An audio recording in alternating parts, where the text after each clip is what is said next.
Oh my gosh. Well, it's still morning, right? I want to first just start by thanking you all for being here, taking the time out of your day to be here in Doral. I know it's tough when it's sunny and 80 degrees, but I hope you found these past couple days informative, helpful. And again, I just want to say I do appreciate you for being here and doing what you do. So let's start off with the news of the day.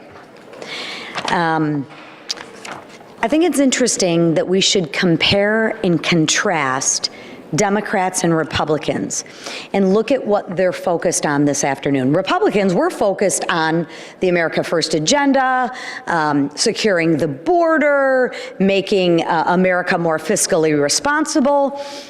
Democrats, on the other hand, are having an emergency call today on how to fearmonger President Trump and Republicans' efforts to save our country and restore fiscal responsibility. I don't know if you all know this, but America has a spending problem, almost $37 trillion in debt, and they're going to fearmonger the American people. Why? Because that's all they know how to do.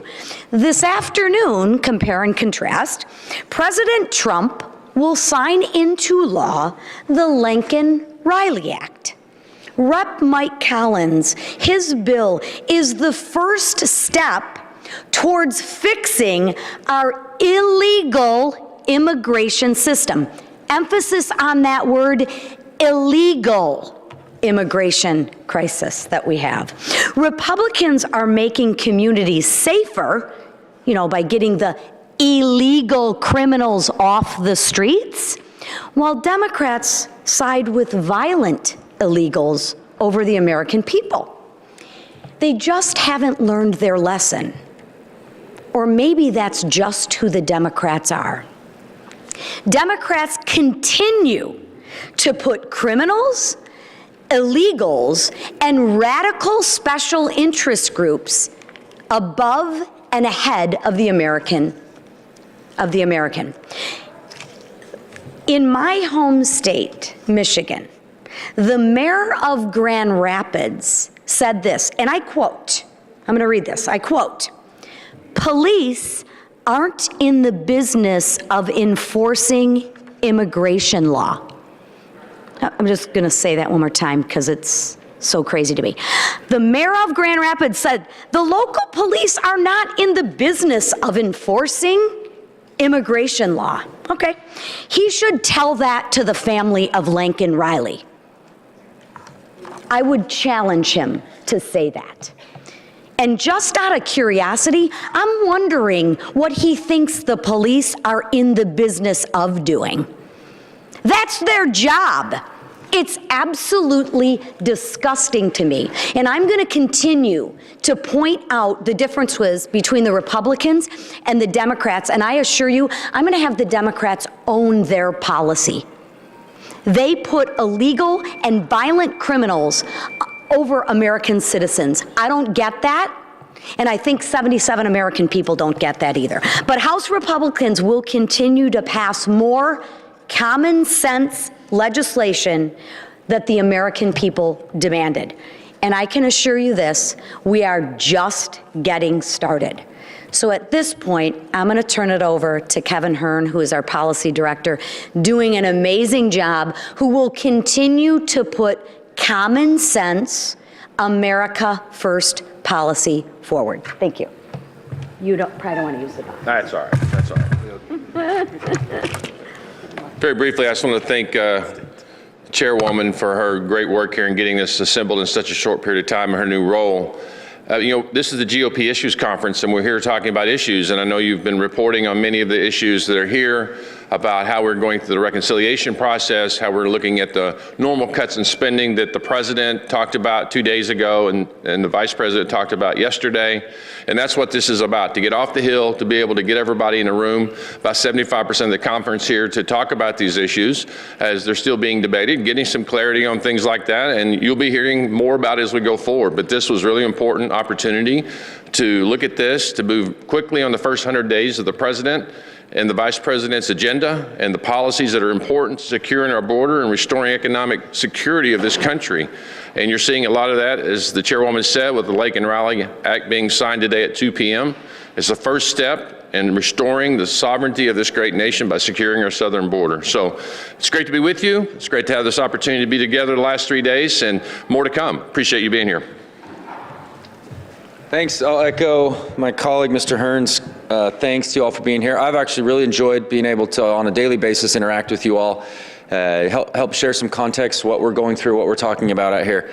I want to just reiterate something that's really on my mind right now, and that's it kind of echoes an op-ed that I wrote in October 2022, and it was published in the Washington Examiner. And the title of it is, Republicans Are Ready to Pick Up Where We Left Off in 2017. And the premise of the entire article was to juxtapose what we did in 2017 versus what Democrats did in 2021. You all understand reconciliation better than all Americans, basically. You get the nuance between a 2017 option and a 2021 option when you had the White House, House, and Senate switch parties, and they were in control. We're now at that point again to be able to show the American people the difference between what we're doing and what Democrats did when they had the White House, House, and Senate. The American Rescue Plan was all focused on spending, spending, spending, relief spending, flood the market with monetary supply. And there's only one equation that happens when you flood the market with monetary supply, and that is massive inflation, which we saw the worst that we've seen in 40 years. Did we see that type of inflation from 2017? No, we did not. What you saw is economic growth. You saw across-the-board tax cuts to be able to energize the economy, right? Revenues continued to be strong. Does it cover all of our deficits? No, our deficits have been created for 25 years, right? And even more from even beyond that. So what we're doing here at this conference is trying to replicate the positive work that was done in 2017 and do it in the most fiscally responsible way possible. That's why it's tough. That's why we don't just have a top line number at every second that we may try to get to, right? That's why we all come together and we hash this out, and everybody is sharing their perspective. We have districts that Biden won by 10 points and districts that Trump won by 40, right? And that's the makeup of the Republican conference, and we're trying to find that sweet spot. It's very, very difficult. Democrats don't have a tough time finding that sweet spot because they come to an agreement really quick. They put out the American Rescue Plan haphazardly. We all line up, and I'll bet you there's plenty of Democrats that thought, you know what, I actually agree with people like Larry Summers that say this is going to be, that this is going to be what causes inflation. And we're trying to do this in the most responsible way possible, and not just, wave our magic wand from leadership and say, hey, members, this is where you have to vote and you're going to get with us. That's what you see from the other side. And you've got a very thoughtful process. And I am excited about the work we've done on it this week and where we're going to continue to go. I foresaw this opportunity a few years ago thinking, okay, this might be where we're at in 2025 to have the White House, House, and Senate under Republican control. And it's being on budget and Ways and Means are the most exciting things in the world to be a part of this. And I'm looking forward, with more tenured folks on the committee like Mr. Hern, we are trying to drive this to do the best thing we can for the American people. That's what I hope we can focus on. Haphazardly doing this as well compared to what we're doing and being extremely thoughtful, and that's actually the hard work. But we're going to keep driving forward, and I hope you'll be able to kind of go along that journey with us and watch this play out. Thank you very much. Well, thank you guys. Thanks for being here and covering this. I'm Erin Houchin, the conference secretary. People in Washington talk a lot about change, but for the last week, we have seen a president who delivers. From day one, President Trump has led with strength and urgency. He's signed over 300 executive actions to secure the border, unleash American energy, restore law and order. And House Republicans are moving just as fast to advance his America First agenda. Last week, we passed the Lake and Raleigh Act to ensure violent criminals are deported before they could harm another innocent American. 159 Democrats voted against it, but President Trump will sign it into law today. And because of his leadership, illegal crossings are already down by 93% in January. We are in the beginning weeks of a new golden age in America, restoring common sense. No more weak policies, no more excuses. We're securing the border, cutting Biden's radical DEI policies, and restoring transparency in government. The American people are finally free of the radical left agenda. House Republicans are fighting every single day alongside President Trump to get this country back on track. And as Chairwoman McClain said, we are just getting started. We are leaving this retreat energized and united and ready to continue delivering for the American people. And with that, I will turn it back over to our Chairwoman, Lisa McClain. Well, thank you, everyone. I think we'll open it up for a few questions right now. Thank you for the question. I know you guys went through targets for cuts in different policy areas. I was wondering if you can share anything about any of those targets you're looking at or any of the amounts that you're looking at. Do you want to take that, Kevin, since you're our policy chair? So the short answer is no. That'll be released by the committee chairs. But if you have to understand the reconciliation policies, it gives you a range, and you have to be certain of what those ranges are because you have to vet those with the parliamentarian on the Senate side, which controls all of this. And so they're working through that process, still having conversations and asking questions in the room next door. But as soon as those are available by the committee chairs, they'll get them forward so you all can see them. Thank you. Yes. So, two of you guys are on the budget committee, and one thing that we've heard consistently this week is that the next major step that the American people will see is that the budget committee will mark up that budget resolution next week. Can you guys explain sort of how that kicks off the process and what the American people can expect to see next week in the budget committee? And also, do you think you can get that budget resolution passed out of the committee with unanimous Republican support? I know that that committee does have a wide variety of members representing the different factions of the conference on it. Absolutely. We have members from California that are in left-leaning districts all the way to some of our very red districts in Texas. So we have to be unanimous. It's we have to get to that point where we're unanimous. And there's a process that gets there. It doesn't have to be at a budget committee because we can pass it and then work to get into the point where it's on the floor. But we have probably a larger majority in budget committee than we do on the House floor if we're going to do a partisan or a simple majority bill. And we know Democrats aren't going to support us. If you look at what's actually in TCJA, doubling the standard deduction, doubling the child tax credit, opportunity zones. Opportunity zones are no different than, with nuance, but they're no different than low-income housing tax credit, incredibly bipartisan work. There is an enormous amount of bipartisan nature to all of the tax work that we actually do. But Democrats are not going to line up and they're not going to show up to help avoid the largest tax increase in American history if we go this reconciliation route. So we do need to have full support from our conference. We have two or three votes that we might be able to spare. So we've got to get to that point.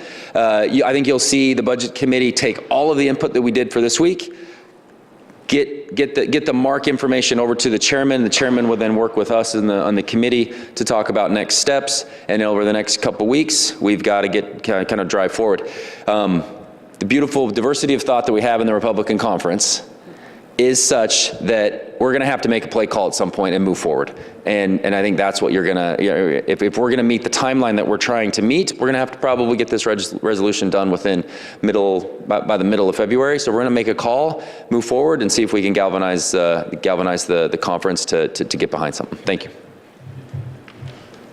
We've heard a lot about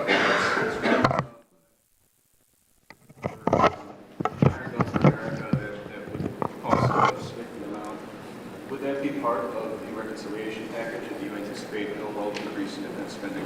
Anybody want to take that? Or you want me to take it? Go ahead. Everything is on the table, and we listened to Chairman Rogers today in our last session. We are at an 85-year low in defense spending. It was the number he used.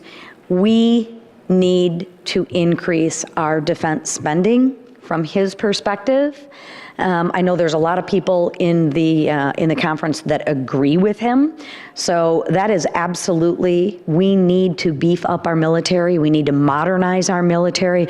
And I think what you'll see is everything's on the table right now.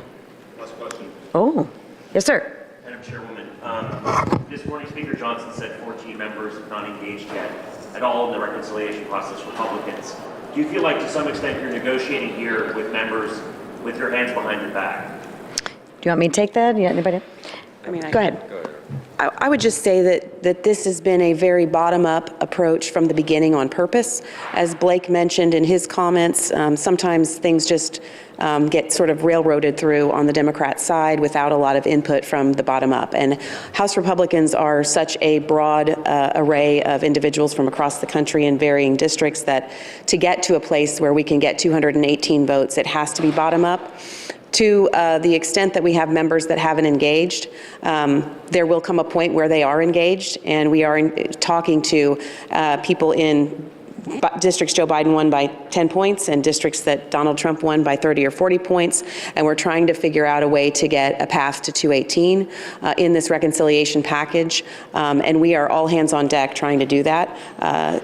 To the extent that people haven't engaged, I'm sure they will, and we will begin to tackle those issues as they come. That's great. Thanks, guys. Hey, thank you all so much for your participation. You have a story to tell. We have a story to tell. So again, I look forward to working with you all in the future. Have a great day. Enjoy some sunshine. Thanks, everyone.